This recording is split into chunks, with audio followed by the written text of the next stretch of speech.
Assalamualaikum warahmatullahi wabarakatuh. Salam sejahtera bagi kita semua.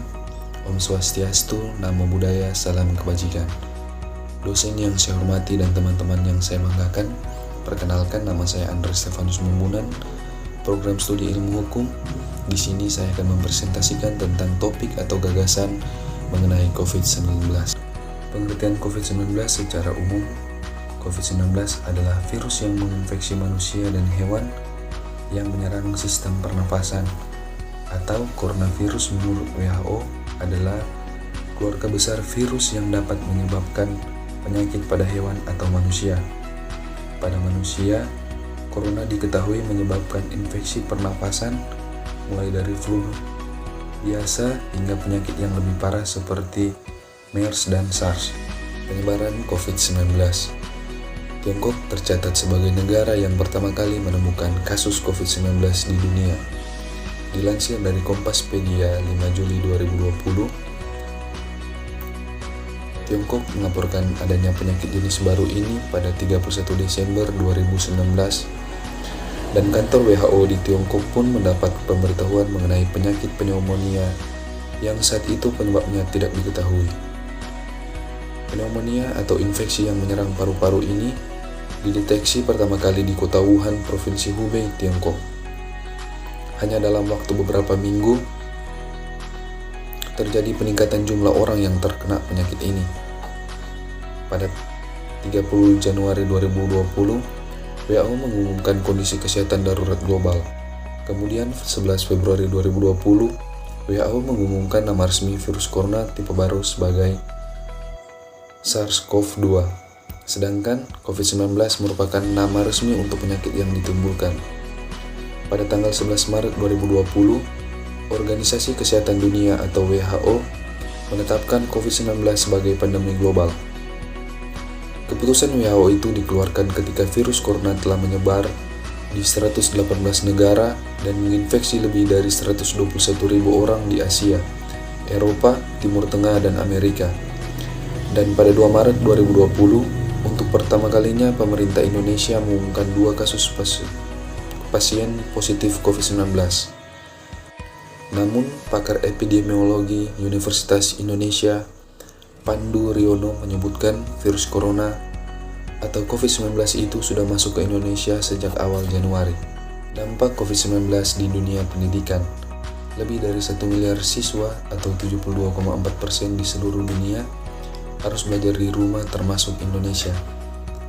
Kegiatan belajar pendidikan anak usia dini hingga perguruan tinggi dilakukan secara online sejak 16 Maret 2020.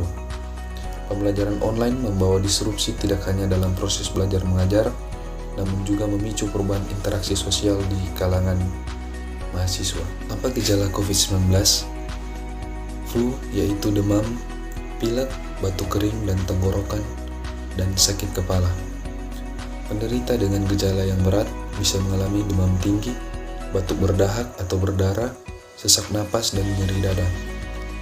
Gejala lain yang jarang terjadi yaitu mudah lelah, nyeri otot, nyeri dada, sakit tenggorokan, sakit kepala, mual atau muntah, diare, pilek atau hidung tersumbat, menggigil, bersin-bersin, hilangnya kemampuan mengecap rasa, hilangnya kemampuan mencium bau, atau anosmia.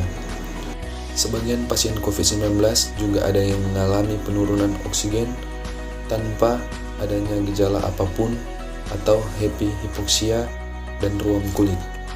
Untuk memastikan apakah gejala-gejala tersebut merupakan gejala dari virus corona, diperlukan rapid test atau PCR. Pada beberapa penderita, COVID-19 dapat tidak menimbulkan gejala sama sekali.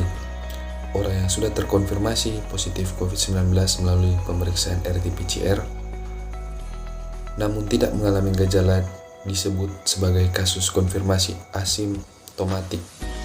Penderita ini tetap bisa menularkan COVID-19 ke orang lain. Bagaimana cara menangani COVID-19? Sampai saat ini, belum ada obat yang secara pasti dapat mengatasi penyakit COVID-19. Jika Anda didiagnosis COVID-19 tetapi tidak mengalami gejala atau hanya mengalami gejala ringan, Anda cukup melakukan perawatan atau isolasi mandiri di rumah. Jika Anda mendiagnosis COVID-19 dan mengalami gejala berat, dokter akan merujuk Anda untuk menjalani perawatan dan karantina di rumah sakit rujukan. Saat ini di seluruh dunia menerapkan vaksinasi COVID-19 yang bertujuan untuk membangun kekebalan tubuh terhadap virus corona, sekaligus membentuk kelompok atau herd immunity. Makin banyak orang yang divaksinasi, makin cepat pula penularan COVID-19 terputus. Selain itu, kondisi ekonomi yang terdampak oleh pandemi juga akan pulih.